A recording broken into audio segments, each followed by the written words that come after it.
Hello, everybody, and welcome back to Movie and a Haunt. I'm RJ. And I'm Paige. Are you happy, Paige's boyfriend? Does she sound less like she's being held captive when she says her name now? We got a critique, so we are addressing it. It was a positive critique, but I'm now self-conscious about it, so I'm gonna bring it down a notch. Does she sound less caught off guard when she has to say her own name? Speaking of being caught off guard, we just watched the trailer to Hellraiser III, Hell on Earth. Holy shit. Again, it's a trailer that shows you the entire movie, I'm guessing, because I've never seen this one before. Have you?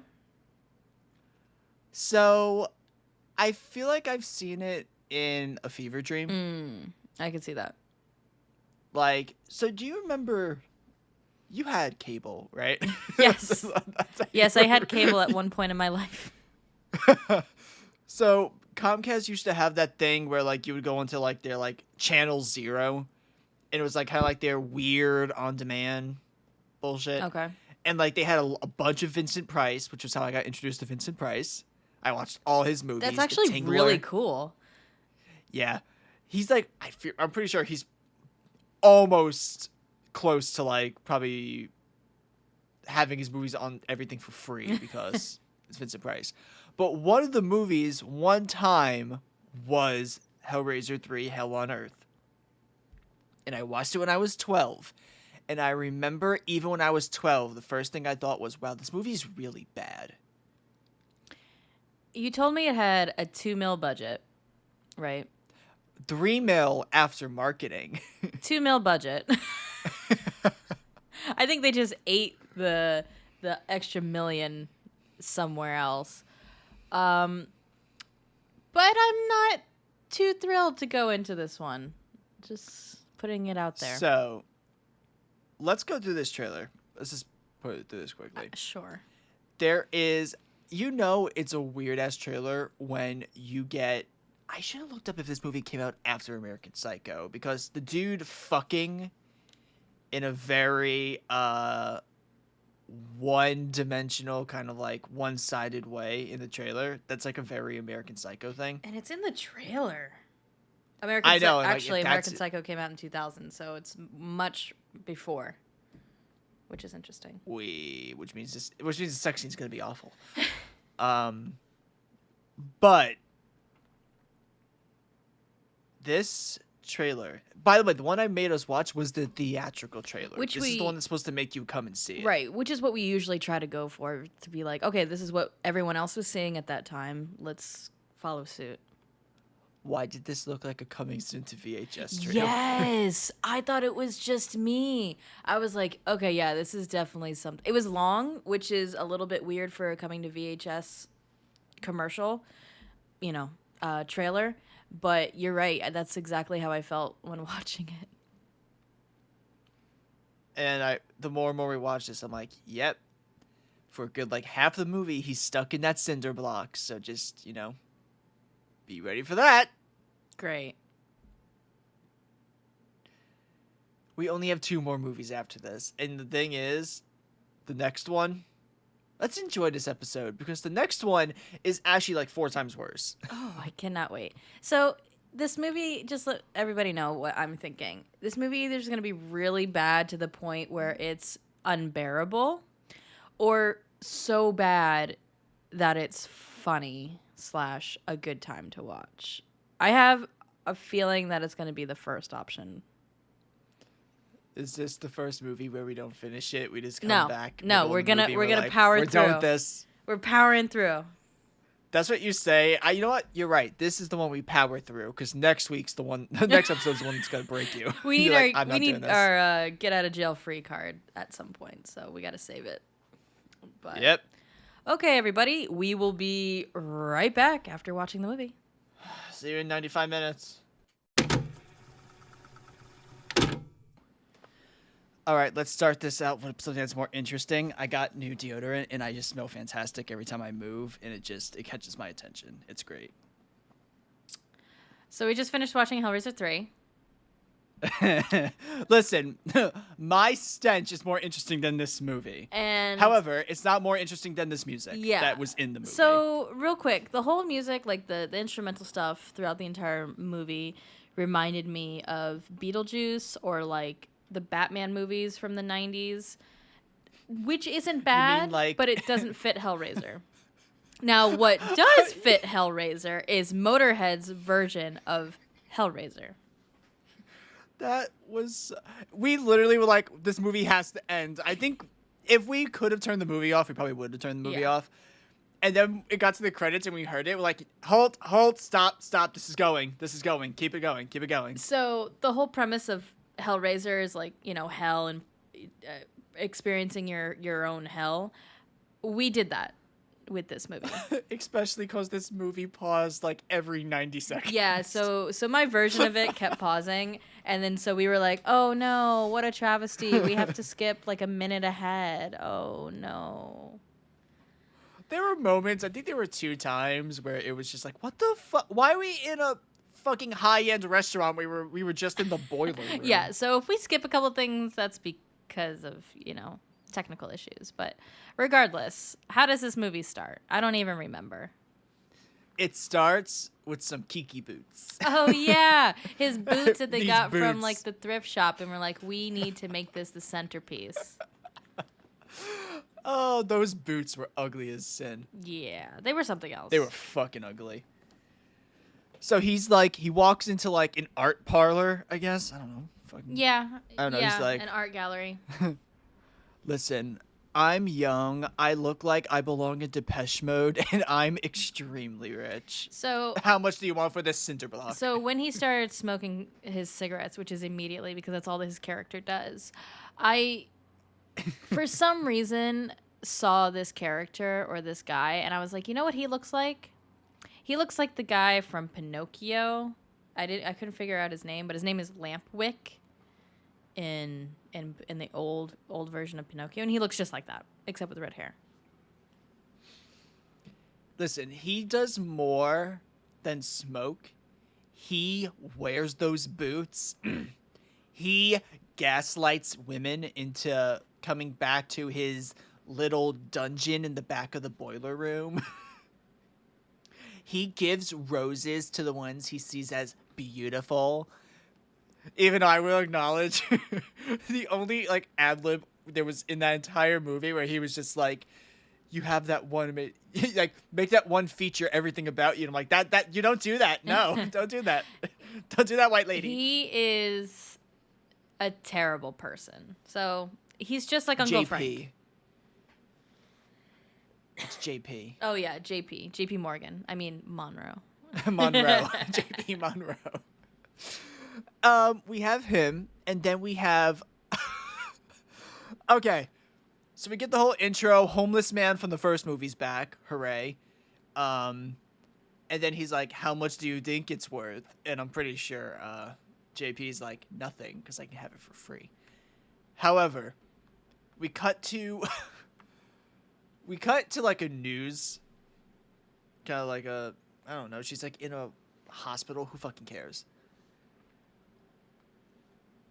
And I'm like, wow, this acting is perfectly serviceable as someone who's supposed to be a news reporter, but the minute this camera turns off, this is about to get bad. Yeah. Okay, real quick. I don't know if it's the direction. I don't know if it's the script.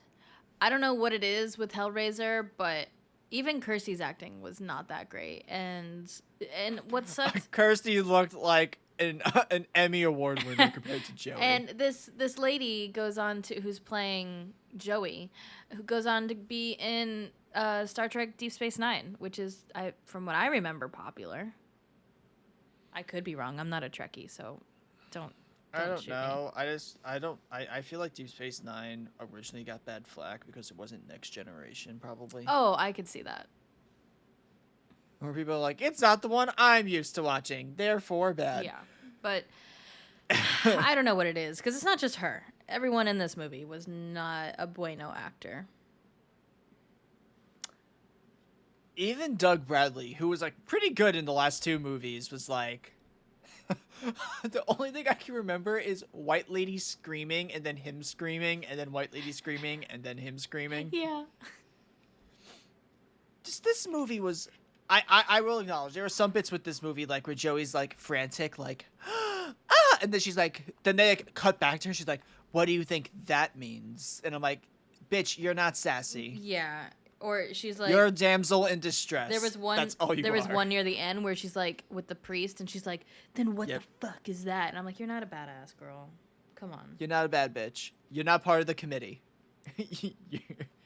And then like she starts to have like her little like I'm brave. I'm like, bitch, you ain't brave. You ain't shit. I don't know, man. You're not shit, girl. You're not Christy. But regardless, Kirsty was actually brave. She screamed in a labyrinth. Can you do that? Can you talk to a mute girl and mute girl's like, I get it, but you're also on the same wavelength with mute girl, so you can scream and have like an entire conversation with mute girl while she's mute and carry it? Can you do that, Joey? I don't think so. Well, regardless, while she's, bitching and moaning about her story being taken away from her in the hospital, her team... Oh, yeah, because the dude blows up? Yeah, her team leaves. This guy comes in with, chains all up on him. They slash her. And Terry is also introduced. And Joey sees this guy completely explode on the operating table, which is yikes. Terry should have been the main character. Terry should have been the main character.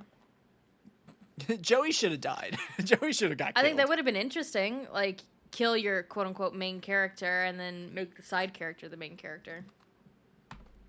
I think the only reason why I liked Terry was because she was giving me, like, Amy Jo Johnson vibes. And I was like, I like Power Rangers. I was looking for anything to enjoy in this movie.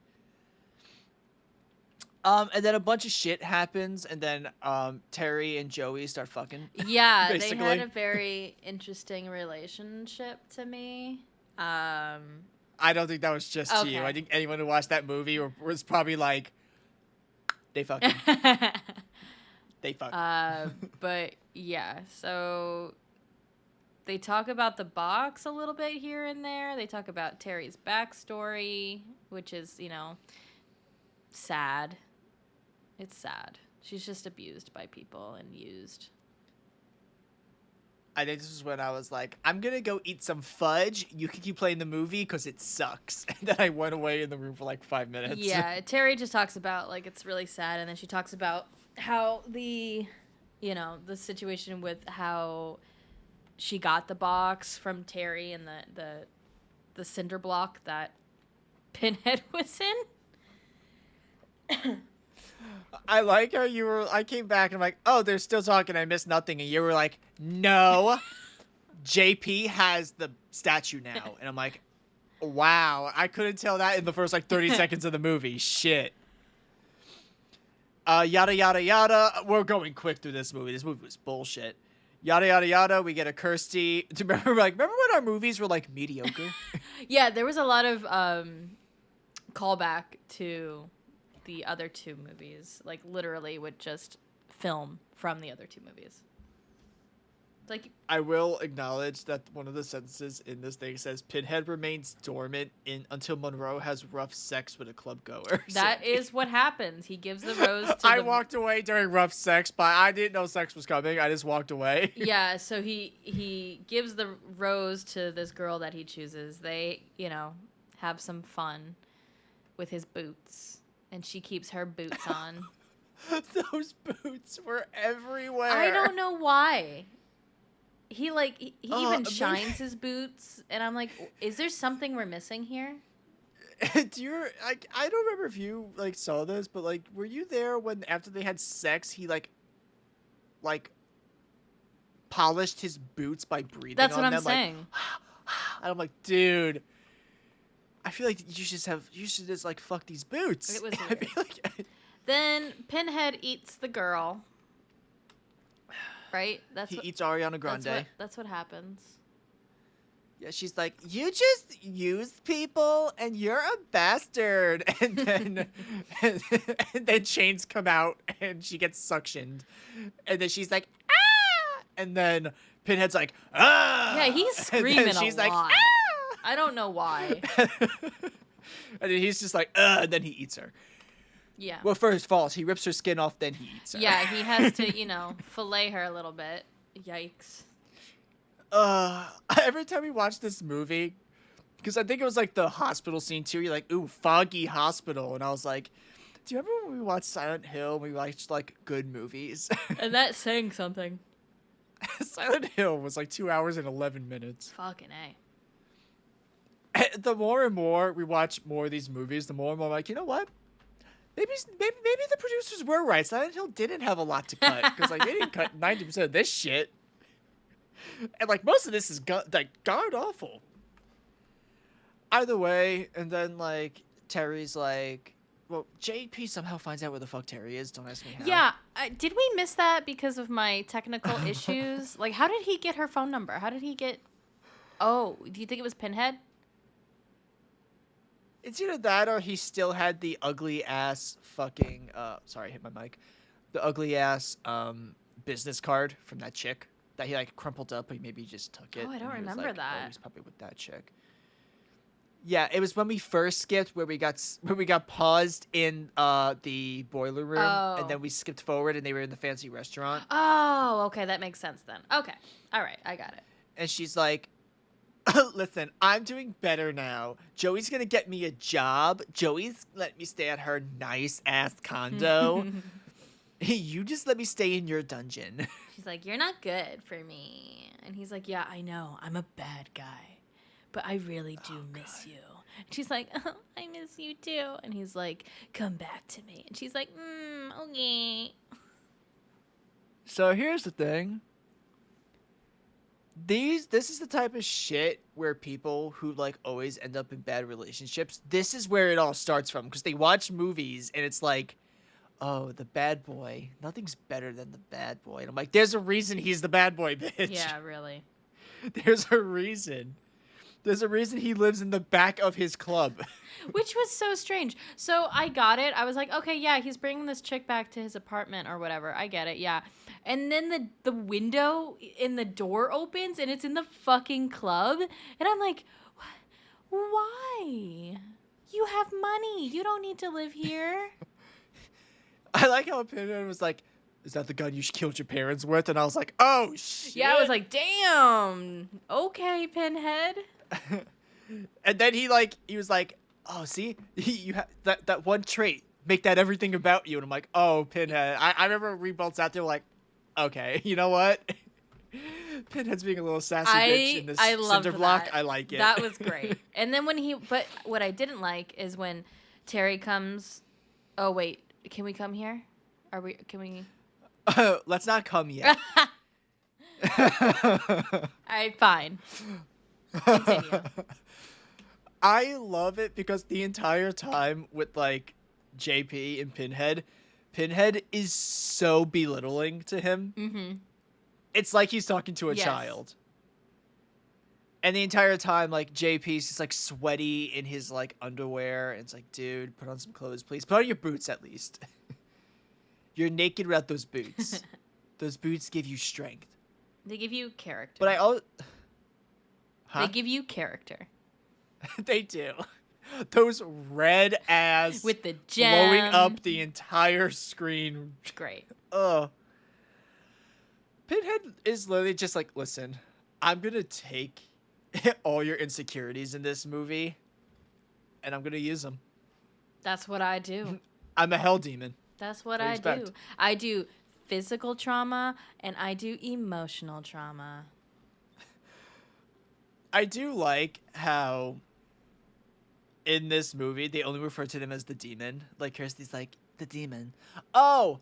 Also, I guess we should acknowledge now, Joey's like hallucinating seeing Pinhead in his human form, and she's like in Vietnam. Right. Which I get why you didn't, because you walked away. You somehow managed to walk away every time one of those scenes would come on. Which is hilarious. So, from what I understand, is she was dreaming about her father dying in Vietnam. And then... And I guess the leader of the platoon was Pinhead. No. Pinhead was World War II or Korean War or something like that. Okay, but I'm just saying, every time she saw her dad, he was in the platoon with them. So leader. because they were melding, so she was seeing her father, and then it would transition kind of into quote unquote good Pinhead and his time in war, and that's how they connected. I don't fucking know. I don't know why she's having these dreams. This movie got good reviews. Truly? Wow. Yeah, it got generally positive reviews. Maybe we're missing something. They used a non-linear editing system. Oh. It shows. Yeah, it does. Really I was gonna shows say in it this does. movie. I'm just looking at some stuff here, and I'm just like, how is this movie allowed to exist? Well, it did only have a $2 million budget. It's still allowed to exist. Either way,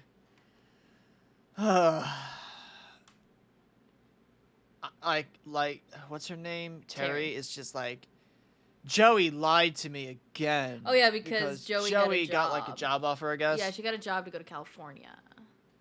Because she was having a shitty she time took you. Yeah, she was having a shitty time in New York City. She just met you about what, 8 hours ago? 12 hours ago? If I was Joey, I'd been like, listen, we fucking You can let's come. go, bitch. Yeah, Kelly. come to Monterey, you know? And Terry would be like, you know what? I can use the change of scenery. Yeah. She know this. overreacted.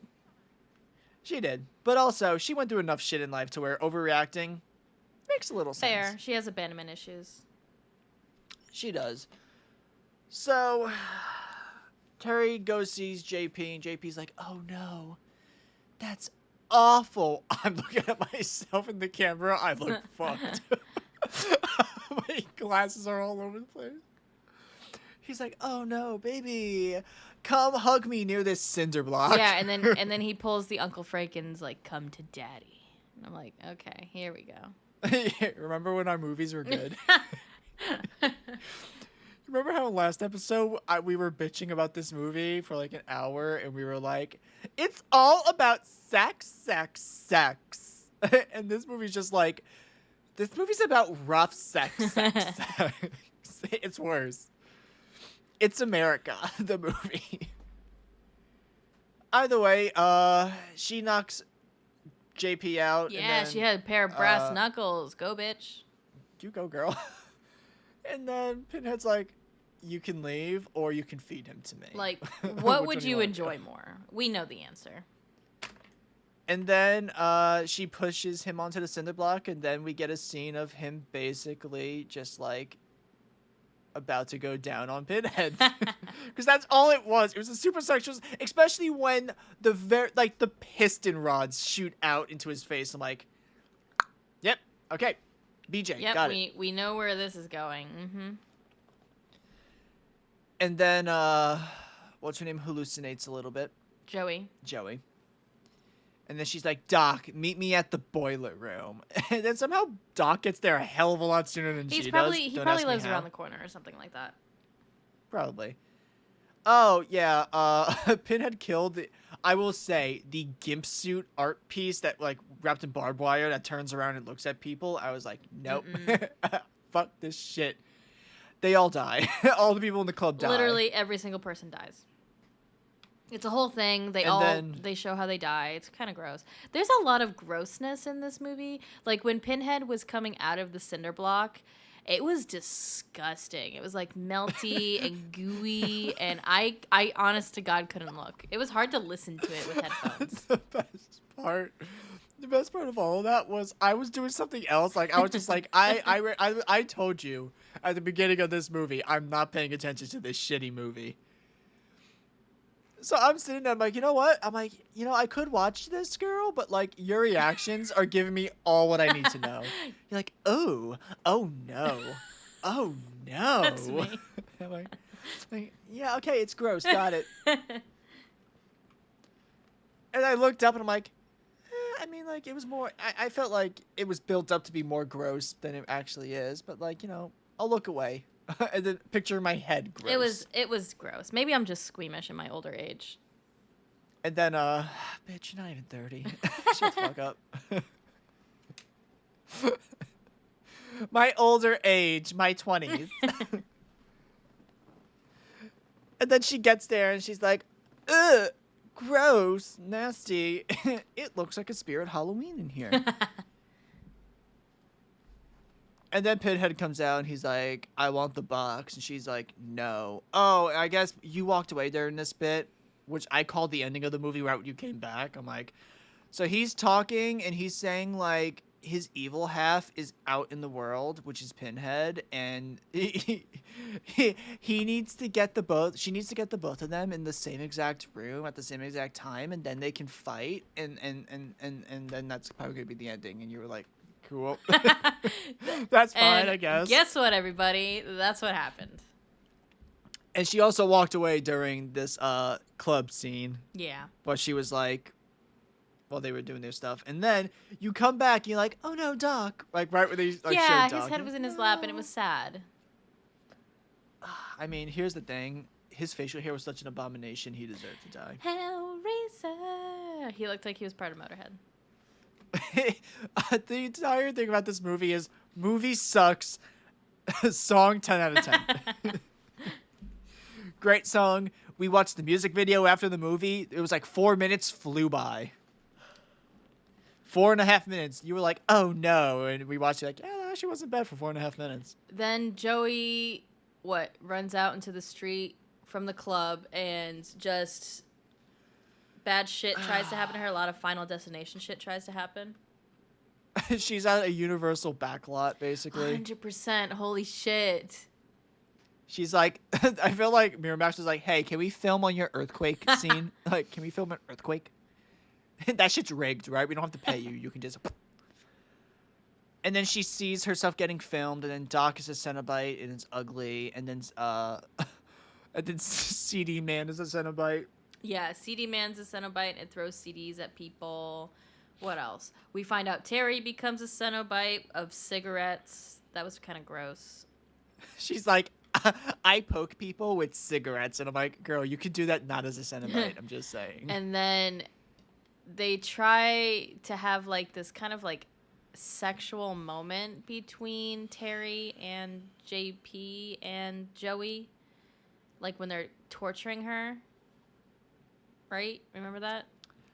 Yeah, I do. I just wanted to know if JP had his red boots on. I wanted to know. I know we didn't get a shot of Pinhead that. gave him his If red we did, boots. I didn't see it. He better have those red boots. He better have been like, you get these boots for the rest of your life, dude.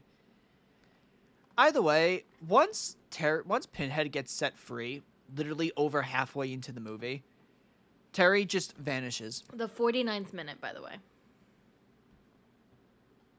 Terry just vanishes, and I'm like, that's so bad, because that character is probably the only thing this movie had going for it. At some point, she ends up in a church, and it just gets very God. Yeah, Pinhead gives himself stigmata, and then He melts across. yeah, he melts across to the priest's hand. Yeah, you're right. It's just very Jesus-y and religious. I'm like, oh, so edgy. Wow, look at you.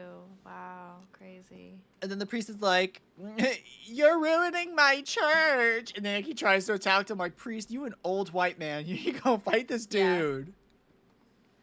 And guess what happens? He loses. He gets his ass beat.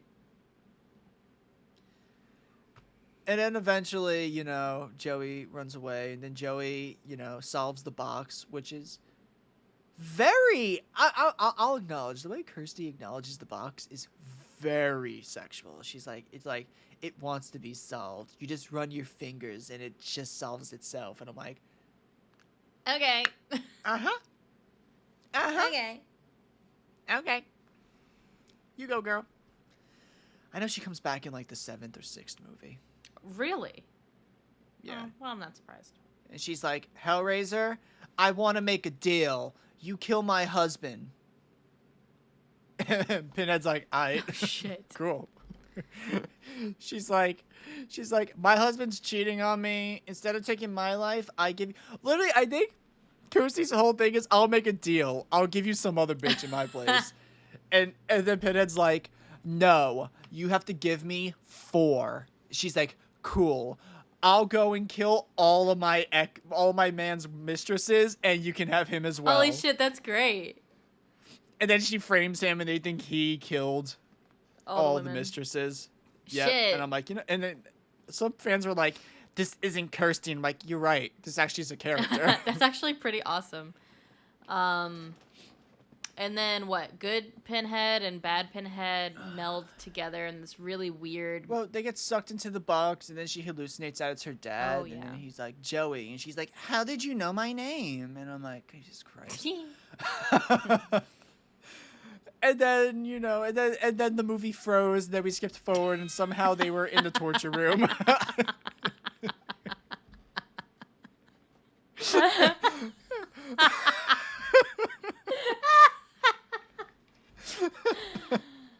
Oh boy. This movie, I feel like on top of us pausing and having to skip a few seconds forward, this movie was a montage at times. I don't know. I truly don't know if it's because of our technical issues, but fuck. And then Pinhead is like, and then good Pinhead's like, hey bitch, and then evil Pinhead's like, sup bitch. And then they're like, we gon' fight, and it's like, alright, and then they fuse together. Yeah, they just fuse together. They meld together in this really weird scene, and then it becomes Pinhead, and then good Pinhead is like, you gotta bring me to hell, Joey. She's like, okay. And then she stabs him with the box. It turns into a sphere from the first, like, the last movie turns into, like, that, like, diamond thing. Yeah. She, like, stabs him, and then he's like, ugh. And then you said something happens at the end? Yeah. I wasn't looking. So it kind of froze at the end again. And I think we go into, like, Wall Street or something, and inside the building there's, like, pictures and kind of motifs on the wall of the box. I don't fucking know. And then it ended. And that's it. I don't even know what happened to Joey. And then we get an amazing song by Motorhead. Holy crap. So we were already just exhausted from finishing this movie. And then we were about to turn it off. And you're like, wait. This music kind of slaps. And then it did. It was amazing. And then, you know what's really bad? The entire time we were watching the movie, I'm like, please let it pause so, like, we can just skip it. Me too. The entire song, I'm like, please don't pause. Please don't stop, pause. I need to hear this entire song all the way through. By the way, I just want to acknowledge something. This movie came out a month before Candyman. Wow.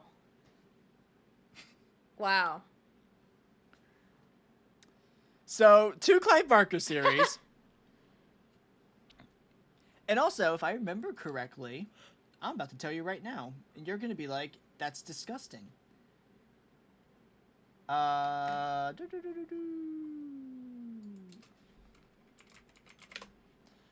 This movie's 6 minutes less than Candyman. Wow. The magic of editing. I do have to say, the magic of editing really does change how long and drawn out. The magic of non-linear editing. Yeah, how long and drawn out your movies feel. And it doesn't get appreciated enough a lot of the times. But that is Hellraiser 3. Let's take a breather real quick. Fun facts. And I'm like, is there any other cool things? no. I'm cutting it here. Oh, wait. You remember that? I just want to talk about one thing real quick. Okay. I want to talk about one scene we paused at, where the movie paused itself at. There were many. It was the rough sex scene, and they paused right on titty Oh, squeezes. yeah. And I'm like, please. No, I can't. It's like the last movie where they fucking, like, put the ad right as, like, he was putting his finger right up Yeah, her. I do remember that. Like, I'm just like, why do we have to pause at the most gross sex times? Oh, God. But okay, let's go to our movie roundup. Oh, God.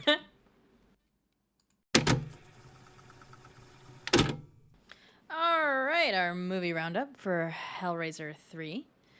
Or more Hellraiser.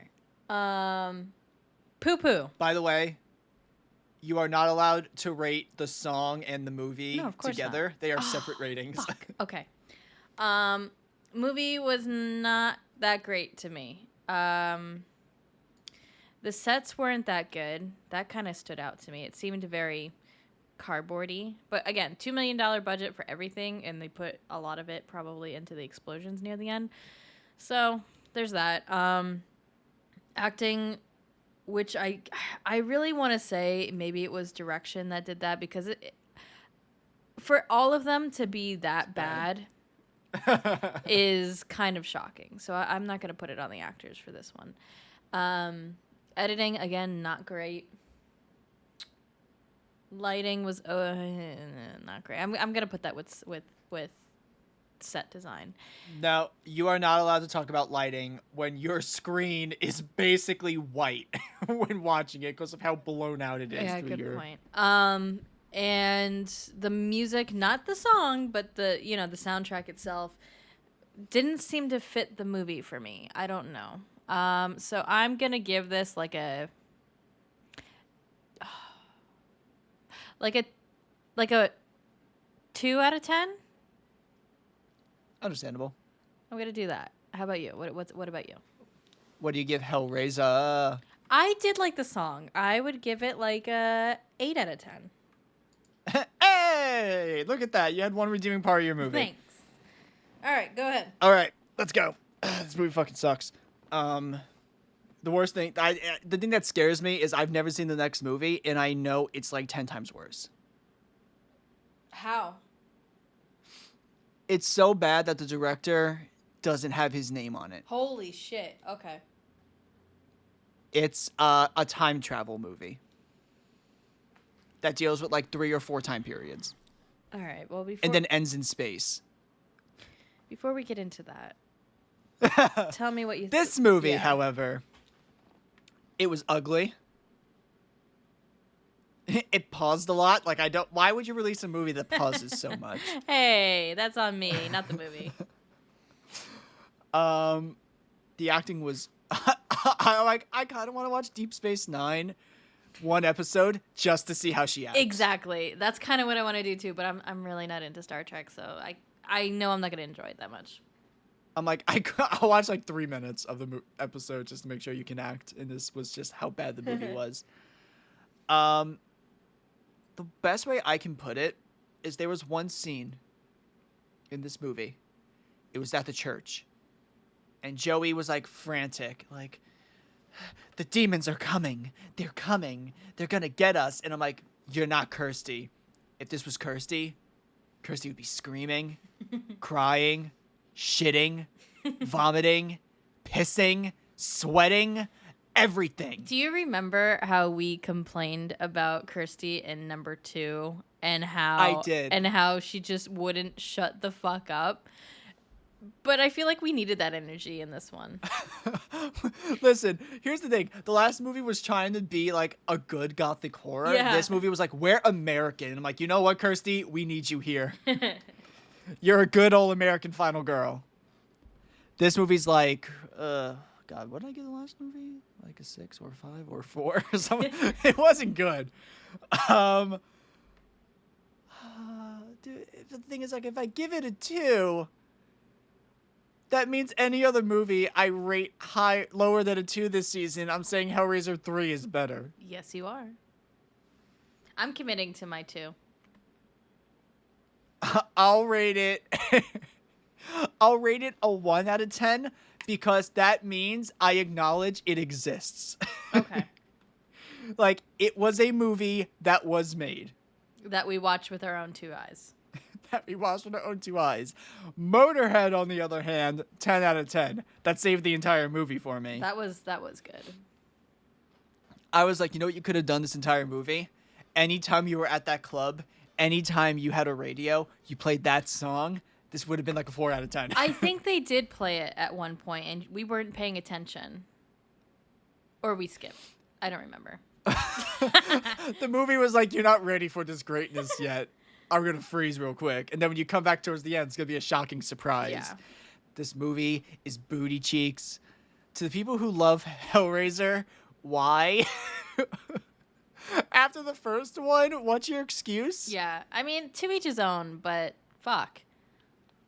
Do you acknowledge now how good the first one was in, like, in comparison to everything else we watched?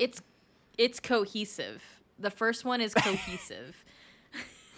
The first one had what you would call a vision. And it saw it through.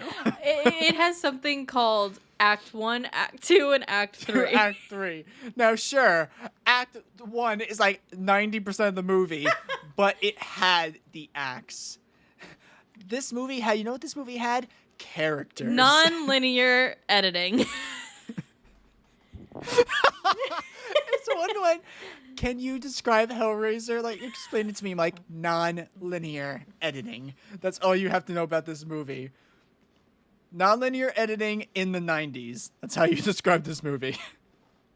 All right, everybody. But also, it's not fully over the 80s yet. True, that is true. Well, it is only 92, so it makes sense. True, but Candyman comes out in, like, a month, and that's very 90s. Yeah, I guess because they just feel different.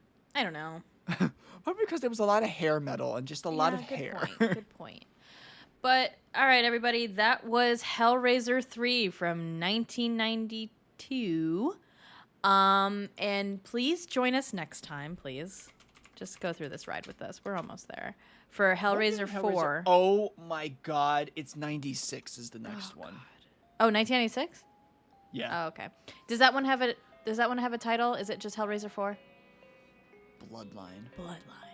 So please join us for Hellraiser 4 Bloodline next time. As we welcome back Adam Scott to the podcast. Fan-frickin-tastic.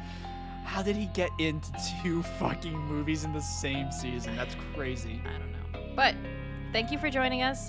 We are on Spotify as Movie and Haunt. We are on YouTube as Movie and Haunt. And again, please join us next time. And thanks for listening. Bye. Bye, bitch. 5 innocent people killed. Not a sign